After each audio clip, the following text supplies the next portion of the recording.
মার্কিন president Donald ট্রাম্পের হুমকিকে পাত্তা না দিয়ে এবং যুক্তরাষ্ট্রের সঙ্গে আপোষের পথ বেছে না নিয়ে ইরানের ধর্মীয় নেতারা আয়াতুল্লাহ আলী খামেনির উত্তরসূরি হিসেবে তার ছেলে মুস্তফা খামেনিকে নির্বাচিত করেছেন, যাতে ক্ষুব্ধ প্রতিক্রিয়া জানিয়েছেন ট্রাম্প।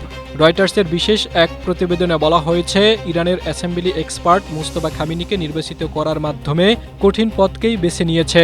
এর ফলে তেহরানের সঙ্গে যুক্তরাষ্ট্র ও ইসরায়েলের যুদ্ধ আরও ভয়াবহ পরিস্থিতি ধারণ করতে পারে এবং তা মধ্যপ্রাচ্যের বাইরেও ছড়িয়ে পড়তে পারে, এমনটাই ধারণা করছেন মিডল ইস্ট ইনস্টিটিউটের সিনিয়র ফেলো অ্যালেক্স ভাতাঙ্কা। তিনি বলেন, যুক্তরাষ্ট্রের এত বড় পরিসরে হামলা এবং আয়াতুল্লাহ আলী খামেনিকে হত্যার পরও উত্তরসূরি হিসেবে তার ছেলেকে বেছে নেওয়া ট্রাম্পের জন্য চপেটাঘাতের সমান।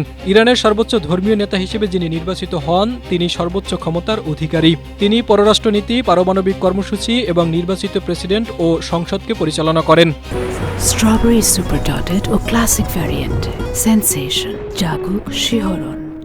বিশ্লেষকরা বলছেন, মুস্তফা খামেনি একজন কট্টরপন্থী ধর্মীয় নেতা হিসেবে পরিচিত, যিনি মার্কিন ও ইসরায়েলি হামলায় স্ত্রী, মা ও পরিবারের অন্যান্য সদস্যদের হারিয়েছেন। ফলে তাকে নির্বাচিত করার মাধ্যমে তেহরান যুক্তরাষ্ট্রের সঙ্গে আপোষের বিষয়টি সরাসরি প্রত্যাখ্যান করেছে। অভ্যন্তরীণ সূত্র জানিয়েছে, মুস্তফা খামেনি দেশের ভেতর এবং বাহিরে কঠোর চাপের মুখে পড়বেন। পাশাপাশি সংঘাতময় পরিস্থিতির সৃষ্টি হতে পারে, তবে সবকিছুকে ছাপিয়ে তিনি ক্ষমতা সুসংহত করতে দ্রুত পদক্ষেপ নেবেন।